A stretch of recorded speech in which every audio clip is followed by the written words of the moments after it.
Voilà, en grand 2, nous allons voir ce qu'on appelle la loi d'Ohm-résistance. Voilà, donc,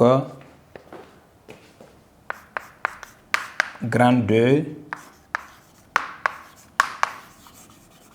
loi d'Ohm, résistance, petit 1, montage expérimental. Voilà, donc on va réaliser un montage. Voilà, pour pouvoir introduire ces différentes notions-là. Quand on parle de loi d'Ohm, c'est quoi? Voilà, donc on va réaliser d'abord un montage expérimental et puis maintenant, on rentre maintenant on parle maintenant de ces notions-là. Voilà, donc ce montage-là consiste à faire quoi?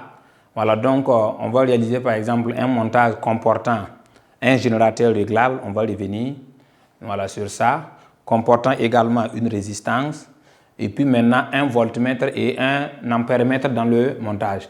Voilà, donc on va voir.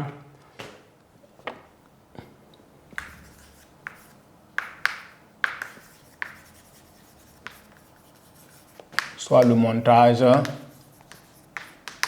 suivant.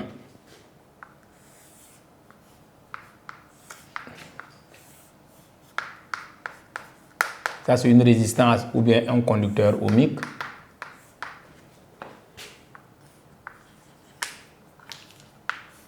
Un interrupteur K.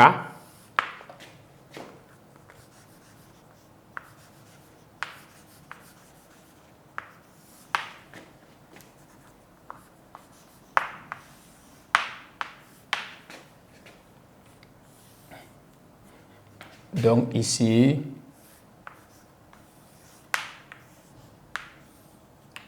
voici. Maintenant, le générateur là, voici. C'est pas comme les autres générateurs. Voilà. Non seulement ça ressemble à ça, maintenant on barre avec une flèche. Dès que vous voyez ça, ça veut dire que la tension là est variable. Ça veut dire qu'on peut varier la tension. Mais quand c'est pas barré, ça veut dire que si on dit que le générateur là c'est 12 volts, ça veut dire que c'est 12 volts. Ça veut dire qu'on ne peut pas changer.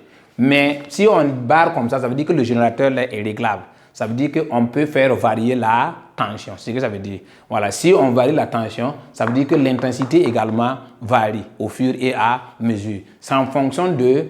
C'est avec ce montage-là qu'on peut parler de la loi. On va tracer une caractéristique et parler de la loi d'Ohm. Voilà, donc voici un montage.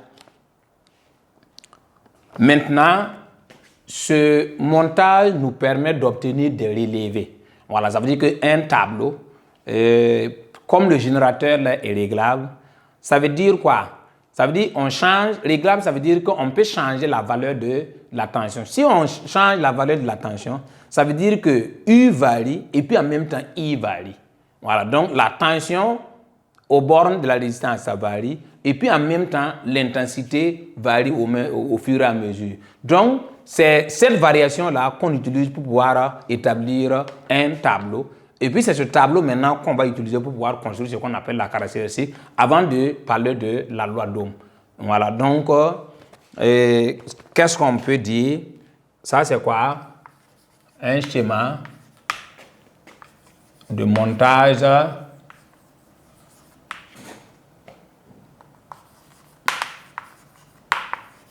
d'études, montage d'études d'un conducteur ohmique. Voilà, donc ça c'est important parce que à l'examen, on peut vous proposer ce montage. On peut vous demander de proposer un montage permettant d'obtenir le tableau, puisqu'il y a un tableau qu'on va vous donner. Maintenant, c'est le tableau qu'on va utiliser pour construire la caractéristique. Maintenant, pour obtenir le tableau, ça veut dire quoi? On doit varier la tension et puis en même temps l'intensité. Ça veut dire que si on varie la tension, ça veut dire que la valeur de l'intensité aussi change. Ça veut dire qu'on décide par exemple de mettre 1 volt. Et puis on regarde au niveau du voltmètre, au niveau de l'ampèremètre. Si on règle à 1 volt, l'ampèremètre indique quelle valeur? On note. On règle à 2 volts. Et puis on essaie de voir l'ampéromètre là indique combien de quelle valeur. On part à 3 volts. Et puis on regarde au niveau de l'ampéromètre, ça indique combien. C'est ainsi de suite. C'est comme ça on réalise pour pouvoir obtenir le tableau. Voilà, donc avec une valeur de la tension donnée, il y a une valeur de l'intensité. Si on change également la tension, l'intensité change au fur et à mesure. Et puis on recueille par exemple ces informations-là sous forme d'un tableau. C'est ce que ça veut dire. Voilà, donc ici, pour chaque valeur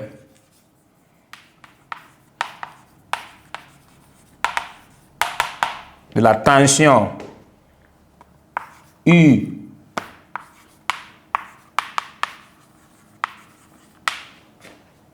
aux bornes du conducteur ohmique,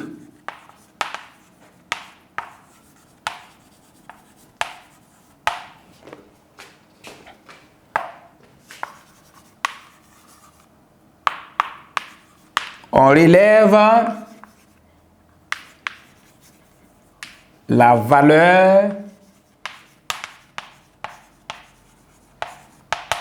de l'intensité grand I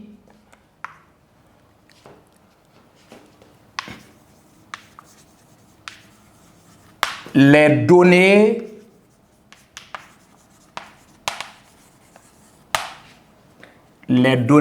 sont consignées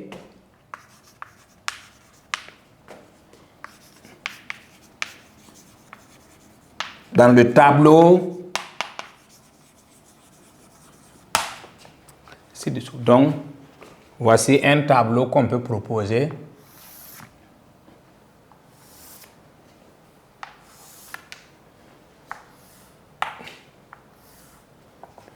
Voilà, donc ici U en volts et puis I en milliampères. Voilà, ça veut dire que on règle la tension à 0 volts et puis on regarde au niveau de l'ampéromètre. Si la tension U c'est 0 volts, on obtient combien au niveau de l'ampéromètre en termes d'intensité? On constate que on observe également 0 ampère. On maintient, on règle à 1 volt et puis on regarde au niveau de l'ampéromètre. Au niveau de l'ampéromètre, on voit 20 milliampères. Ainsi de suite, on obtient un tableau. On règle à 2 volts, on obtient 40. On n'a pas besoin de mettre les unités puisqu'on avait déjà mis ici. Donc, voilà, mais c'est sous-entendu que ici c'est en milliampères et puis ici c'est en volts, puisqu'on a mis ça entre parenthèses. Voilà, donc on règle à 3, on obtient 60. On part à 4. 4 donne 80. 5, c'est 100. 7, on obtient 140. Voilà, c'est pas obligé de suivre juste. Non. On peut aller même à 9 et puis essayer de voir. Voilà, donc c'est important parce que on peut vous demander de proposer un montage, c'est important. Proposer un montage permettant d'obtenir ce tableau-là. Donc, voici le montage. Ce montage ne change pas. C'est une résistance ou bien un conducteur ohmique branché aux bornes d'un générateur réglable comportant un ampéromètre et puis un voltmètre aux bornes. C'est tout. Voilà. Maintenant, il faut s'assurer que ici, le générateur là doit être réglable. Ça veut dire qu'il faut barrer et puis mettre flèche. Ça veut dire que si tu ne barres pas, c'est 0. Voilà. Donc, ça, c'est ce qu'on appelle des informations au départ. Maintenant, après avoir obtenu maintenant le tableau, on va utiliser maintenant ce tableau maintenant pour construire ce qu'on appelle la caractéristique d'un conducteur ohmique ou bien d'une résistance. Voilà, donc en petit 2, nous allons voir caractéristique d'un dipôle.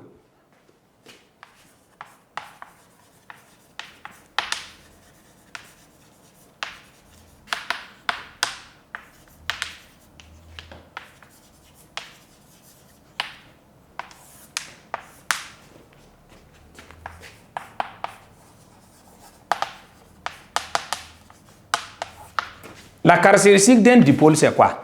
En réalité, pour obtenir la caractéristique, on doit réaliser une construction.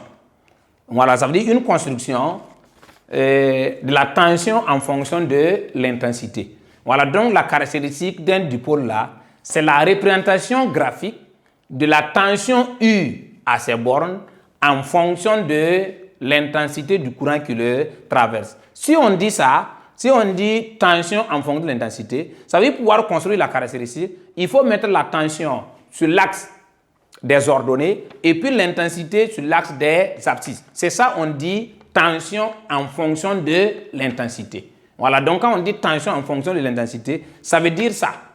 Voilà, donc U, par exemple ici, on dit U est égal à...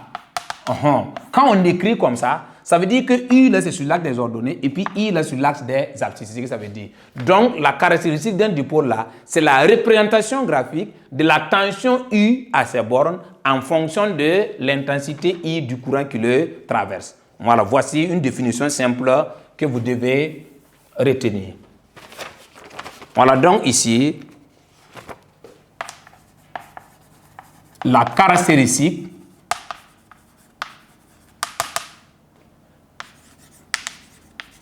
d'un dipôle est la représentation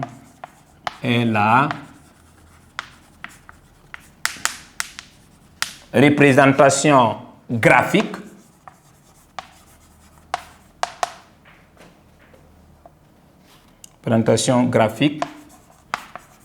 de la relation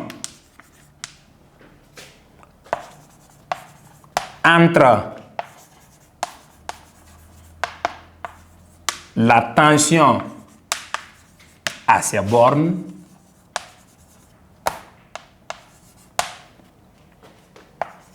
et l'intensité du courant qui le traverse. Voilà, donc si on vous demande de définir la caractéristique d'un dipôle, c'est la représentation graphique. Graphique, c'est pas graphite. C'est Q. Représentation graphique. Voilà donc la caractéristique d'un dipôle est la représentation graphique de la relation entre la tension à ses bornes et l'intensité du courant qui le traverse. On peut dire également, puisqu'on peut dire de plusieurs manières, il n'y a pas de problème, la caractéristique d'un dipôle est la représentation graphique de la tension U à ses bornes en fonction de l'intensité I du courant qui le traverse. Voilà, donc on peut dire de plusieurs manières, il n'y a pas de problème. Voilà, donc voici en gros ce qu'on peut retenir concernant la caractéristique d'un dipôle. Ça, c'est de façon générale, puisque un dipôle, c'est un appareil qui possède deux bornes. Donc, comment on construit la caractéristique d'un dipôle? Voici ce qu'on doit construire. Maintenant, les caractéristiques, les dipôles ne sont pas les mêmes. Donc, les caractéristiques également qu'on va étudier là, les caractéristiques ne sont pas les mêmes. Donc, en fonction de ces différentes caractéristiques-là, on va voir est-ce que, par exemple, concernant la caractéristique d'un conducteur ohmique, est-ce que c'est différent des autres ou bien c'est spécifique à lui. Voilà ce que nous allons voir. Donc, en petit b, ça c'est petit a définition. Petit b, maintenant, on va construire ce qu'on appelle on va représenter le graphe ou bien construire la caractéristique. Voilà, mais on va d'abord effacer le tableau pour libérer l'espace avant de continuer.